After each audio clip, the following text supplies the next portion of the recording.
The Pet Milk Program with Fibber McGee and Molly.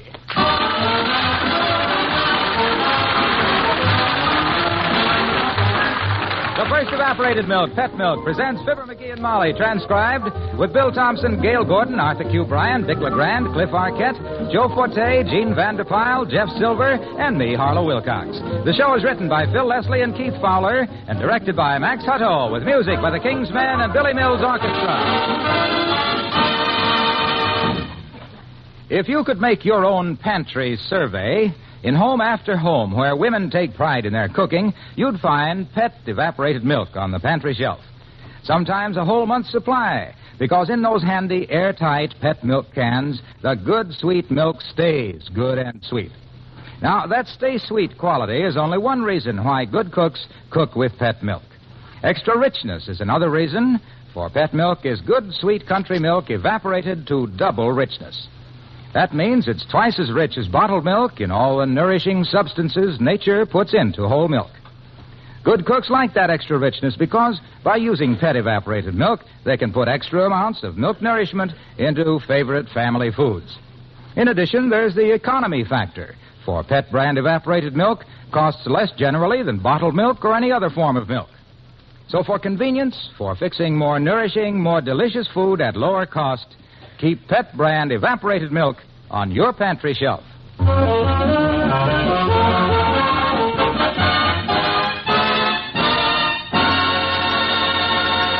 An unexpected hot, dry spell has come to Wistful Vista.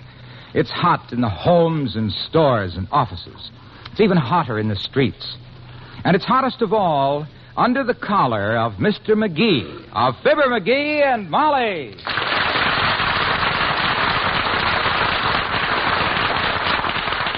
My gosh, this is the hottest weather I ever sweltered through, Molly. It's hotter than the hand-hammered hinges if I hadn't better say it.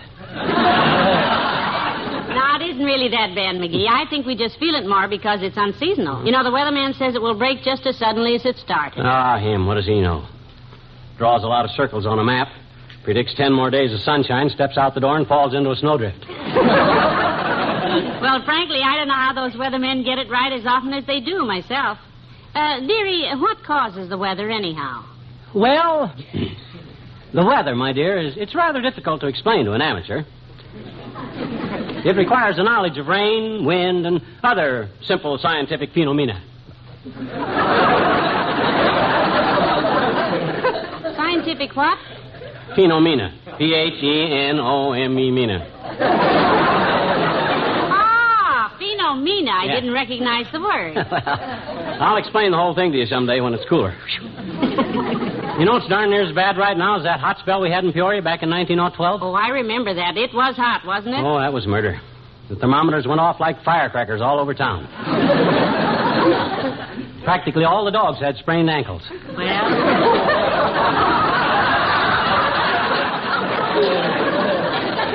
I may regret asking this, but why did the heat make the dogs sprain their ankles? They kept tripping over their tongues.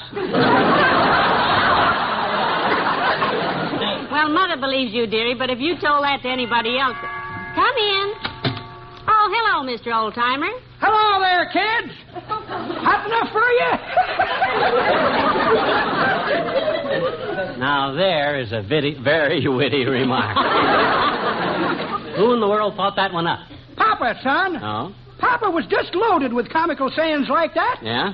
It ain't the heat, he used to say. It's the stupidity. He was so right. I wonder when we're going to get some rain. I'll be the first to know when it's coming, Johnny. I got my own private weather bureau, son. Private weather bureau? Yep. In my shoes. In shoes? Got a corn on one foot that kills me when it's going to turn cold, a corn on the other foot that murders me when it's going to rain, and a bunion that slays me when it's going to snow. I don't wish you any misery, but... Hey, does that really work, old-timer? Oh, never fails, Johnny. Yeah? Anytime the weather's going to change, I know at least 3 hours ahead of time. Imagine that. Boy, if I knew it was going to rain before anybody else did, I could make myself... Hey, maybe we can do a little business. Yeah? I got a deal for you. Look, when your feet tell you we're going to get some rain, give me a call right away. I'll give you $5 to tip me off. Don't know what you got in mind, Johnny, but my feet are in your hands. Where's the 5 spot? Here you are. Thanks, Johnny. I better get going now. Daughter, do you know what the fellow who run a shirt-making factory and had a daughter 9 foot tall said to that daughter when he seen her loafing at her sewing machine? No, what? He said, "So long, daughter." So long to you, too, Johnny.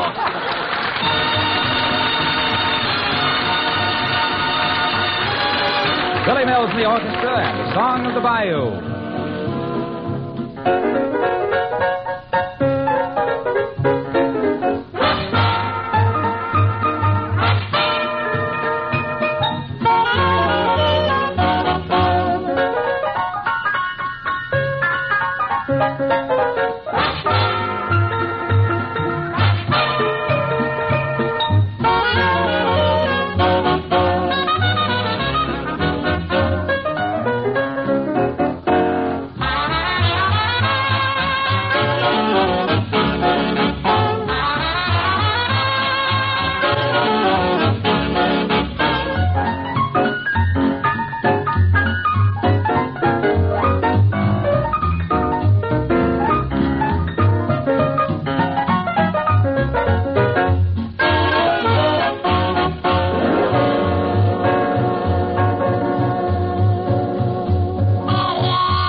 Well, the heat wave continued, and for the rest of the day and night, Mr. McGee suffered.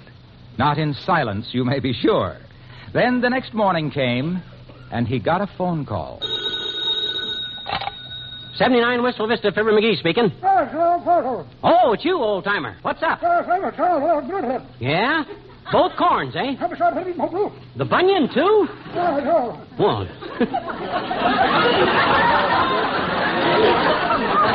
Gee, that's great. Well, thanks a lot, old-timer. Goodbye.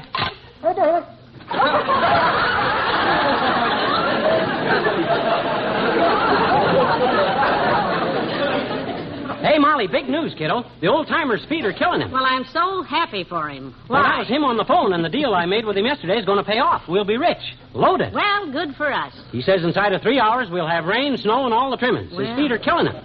We'll clean up. Well, I'm glad to hear the heat is going to break, but how do we make all this money? Simple American ingenuity, baby. We rush down to the Bonton and corner the raincoat market. Buy up all the umbrellas in stock. Grab all the galoshes. And? Set ourselves up at 14th and Oak. And when the rain starts, we ask our own prices, Molly. Think of the panic when all them people get trapped downtown in the rain. And with us with a corner on the umbrella market at the corner of 14th and Oak, boy, this is it. But, dearie, do you really think... Come on, kiddo. No time to waste. Let's get down to the Bonton. Okay.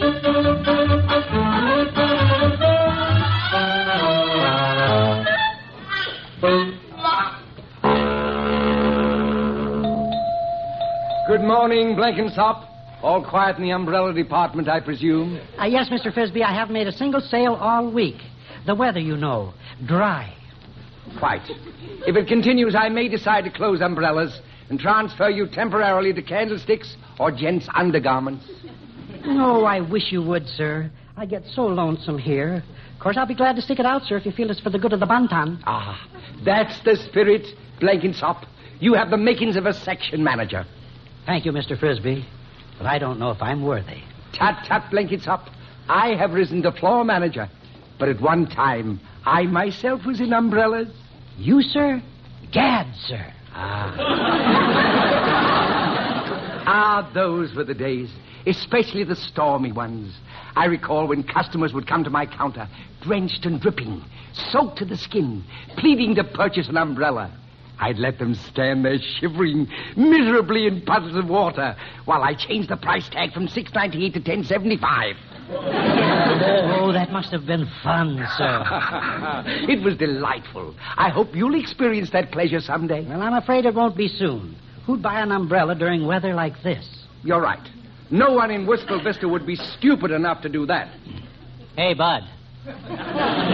Yes? I want to buy all the umbrellas, raincoats, and galoshes you got in stock. Isn't your name McGee? Yeah, why? When I made a remark a moment ago, I just didn't think of you. Well, that's too bad. Well, how about some service? Give me an armload of stuff now, and I'll leave a deposit on the rest. Very well. Take him, Blenkinsop, and I do mean take him.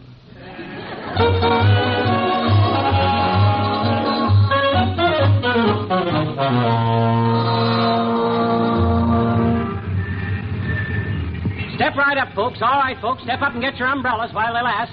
Price is going up any minute. Oh, it's hot. The line forms to the left, folks. Get your umbrellas here. Think we ought to call a policeman to handle the crowd?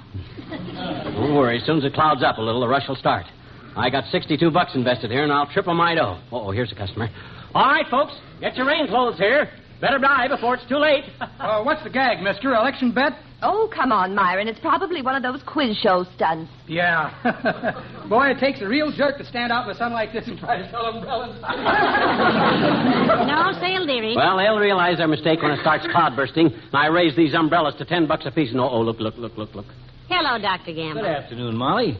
And a puzzled glance in your direction, public nuisance. Hi, John's other Hopkins. Well, what did you do? Decide to return all the umbrellas you borrowed from your friends now that nobody can use them? Where's mine? No, Doctor. He's trying to... Tell him nothing, Molly. Let him get drowned. Serve him right for insinuating that I don't return stuff I borrow. Oh, get him. Listen, once upon a time, little wide eyes, you borrowed my garden hose. Well, maybe so I did. Yes, you said a small green shoot had appeared in your yard, and you wanted to keep it alive and see what it was. Well, maybe I did. That small green shoot is now 12 feet tall and has a hammock swung from it. But have I gotten my hose back? No. I'll return it when I'm through with it, you big Indian lender. I'm using that hose for a hammock rope. Now, McGee, shame on you. I'll make him return it tomorrow, Doctor. Been pretty busy lately, have you? Well, fairly so, Molly. Oh, incidentally, McGee, you could use a little minor repair job, you know. Me? Yes, you really should have that hirsute epidermis adornment removed from your lower maxillary, my boy.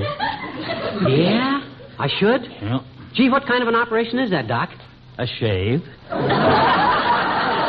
See you, Molly. So long, sons of... Goodbye, Doctor.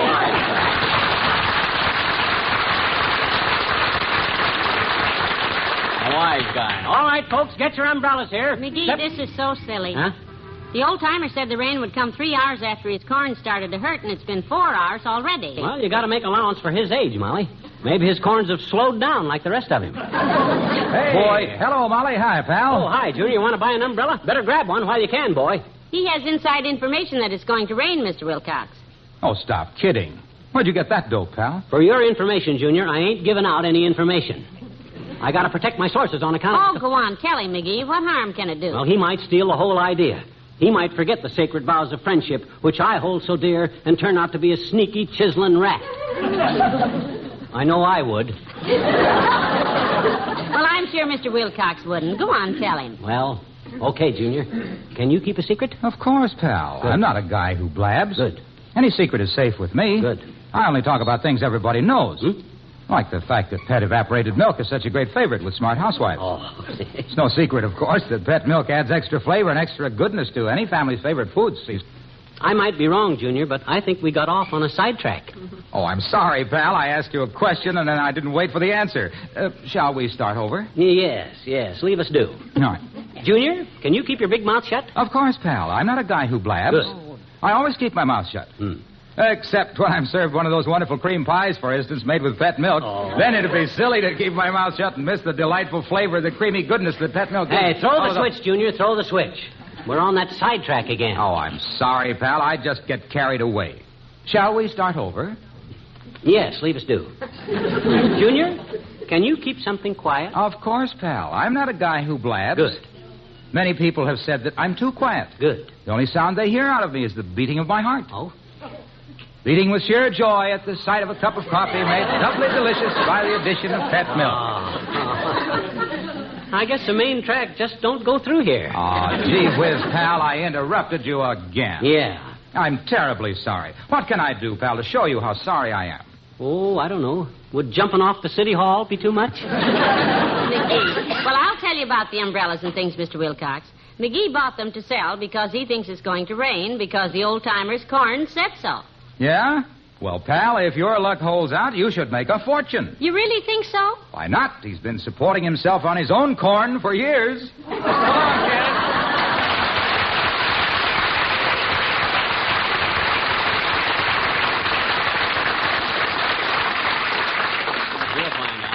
All right, folks, step right over here and get your umbrellas before it's too late. When the rain comes down, the prices go up. Here's a couple of customers. Excuse me, would you mind taking off your hat, sir? My hat? Oh, I know, sis. There. Turn around. That's it. You see, Gordon? Well, all I know is Uncle Frisbee at the Bonton said the guy had a hole in his head. Maybe it's just a little hole that you can't even see. Oh, for heaven's sake, let's go home, McGee, before people Well, hello, missus, and you too, McGee. Hello, Ole. Oh, hi, Ole. I didn't see you coming, boy. I've been seeing you for quite a while from across the street at the Elks Club. Yeah? McGee, I bet you 50 stupid people have stopped and asked you what's with the umbrellas. Yeah, easy that many. So it should be a nice change for an intelligent person to ask you. What's with the umbrellas, McGee? Well, they're to sell, Ole. McGee thinks it will rain soon. Yeah, I got the tip from the old-timer. He can tell the weather by his feet. By the feet, huh? Yeah. That's very interesting. In Sweden, we used to tell the weather by the fingers. Fingers? How'd you do that? Oh, we stick a finger out the window. If it comes back in wet, it's raining.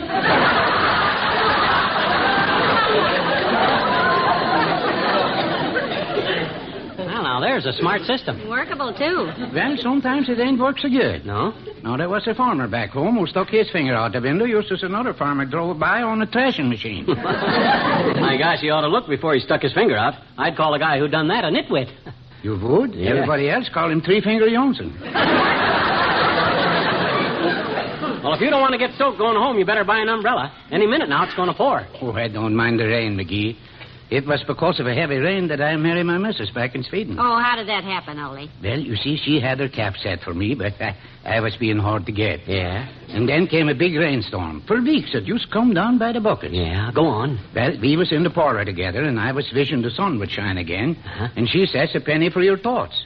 And I say, I was thinking how fine it would be if we had a little sun. And she says, oh, Ole, this is so sudden, and I was a gone good. That's so long, don't you, fellas? So long, Ole.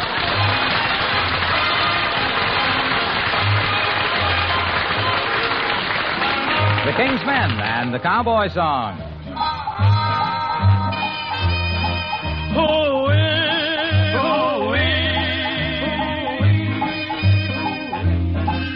I'm riding along. Oh, a cowboy needs a horse, needs a horse, needs a horse. And he's gotta have a rope, have a rope, have a rope. And he ought to have a song, have a song, have a song. If he wants to keep riding. Now a cowboy needs a hat, needs a hat, needs a hat. And a pair of fancy boots, fancy boots, fancy boots. And a set of shiny spurs, shiny spurs, shiny spurs. If he wants to keep riding. Oh, the fence is long and the sun is hot. But the good Lord knows that a cowboy's gotta keep riding. Riding along. So he gets himself a horse and a rope and a song. And he finds himself a hat, fancy boots, shiny spurs. And there's nothing more he needs or can have or can get. If he wants to keep riding. If he wants to keep riding, riding, riding, riding along. Hoo-wee, hoo-wee, hoo-wee,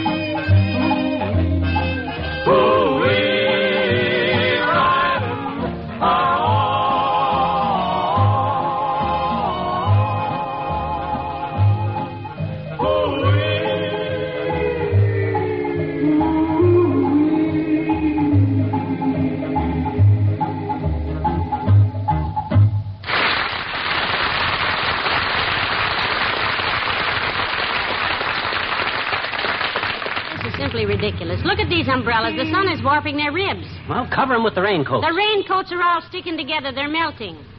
And so am I. Let's get out of here. No, sir.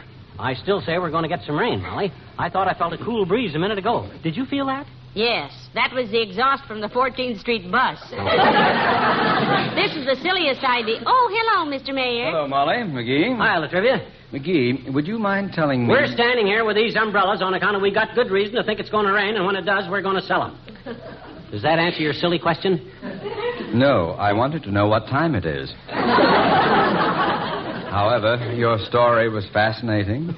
Well, it's 2:15, Mr. Mayor. Oh, thank you, Molly. My watch is being repaired, and I was afraid I might miss a date I have with Chief of Police Giddings. Oh, yes, we know the chief.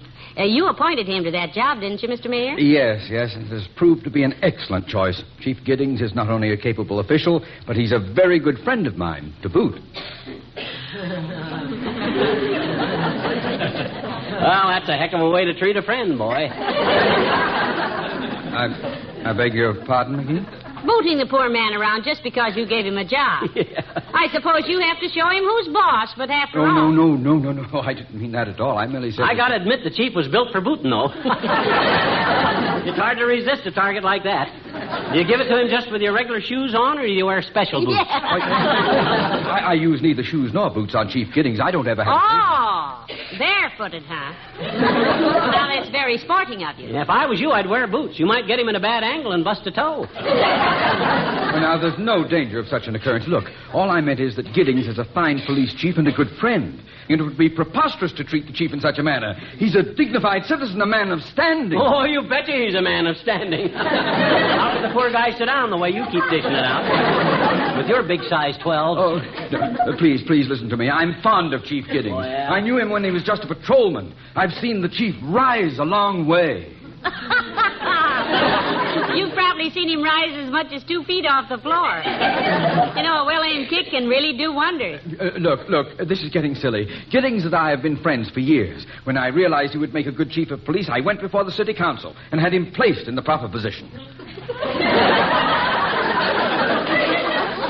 Now, do you understand? Well, by George, that rips it. We've had it. You ain't satisfied to kick him in private. Right in front of the city council, you got to put him in the proper position. Him bending over and you laying the leather on the seat of his poor pants. I didn't slay the heather on the beat of his pants. I laid the leather on the seat of his hands. His hands. Look, when I said Chief Giddings was a friend to shoot, I didn't mean I kicksually axed him. I actually nicked him, afflicted him, booted him in the city council. You were the one that... It was...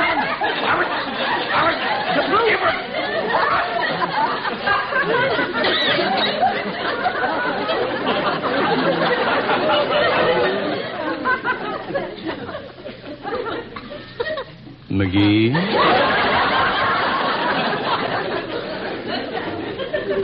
Yes, boy? Have you sold any of these umbrellas? No, not one. I'll take one. How much? Gee, you're a pal, Homer. You can have one for $10. Here you are. Now give me back the 10 and 10 more. Huh? You've made a sale, so you require a city license. $20. I'm collecting it. Oh, no. No, sir. I'll go to jail first. I'll call Chief Giddings to boot. Pay him, dearie. Pay him. I insist. Well, okay. Here, take it. Thank you. I hope we meet again some rainy day when you're selling sunglasses. Goodbye.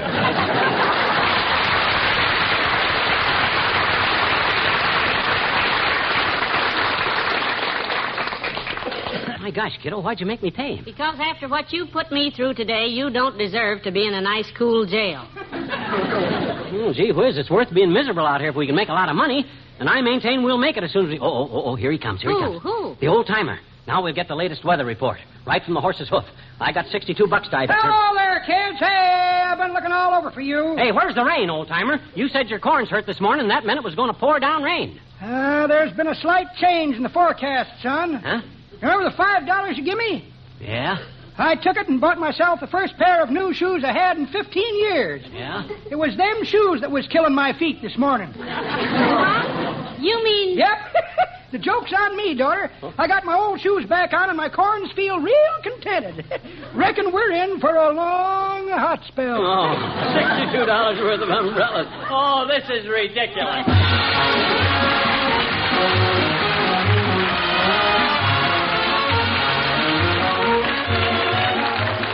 Fibber and Molly return in a moment. With the arrival of the first baby in your home, your way of living is bound to change. But you won't need to change the brand of milk you use if that brand is Pet Evaporated Milk. For the Pet Milk, which helps many a young wife fix the kind of food her husband likes best, is the very same brand doctors recommend so highly for babies. And this you can be sure of. No brand of milk you can buy is better for babies than Pet Milk. No milk is easier for a baby to digest. No milk is more uniformly rich. No milk has a better balance of the important milk minerals and vitamin D, the sunshine vitamin. And it's that combination which helps Pet Milk babies have strong, straight bones and sound teeth. Helps them make good, steady growth. So give your first baby the right start in life by giving him Pet brand Evaporated Milk. When you see how he grows and thrives on this safe, easy-to-digest milk, you'll do as millions of devoted mothers do. You'll see to it that all your babies are happy, sturdy Pet Milk babies.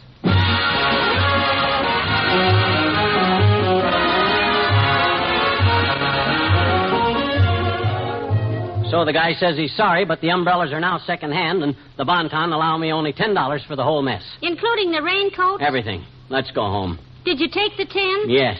You sold everything back to him? Yes. Step out here on the sidewalk.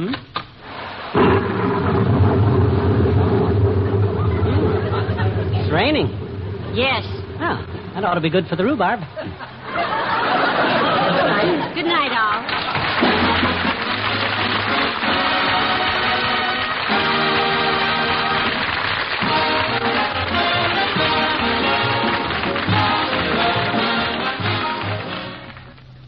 Have you ever been faced with the decision to part with a possession you love just to keep peace in the family? Then you'll understand how Sally Carter feels in the dramatic story of the week presented on Pet Milk's Mary Lee Taylor program next Saturday morning. Be sure to listen. You'll also hear Mary Lee Taylor's Pet Milk recipe of the week for baked chicken wedges, a new easy way to use a small amount of chicken to serve 4 hungry people. Tune in next Saturday morning to this same NBC station for the story of the week and the recipe of the week brought to you by Pet Milk's Mary Lee Taylor.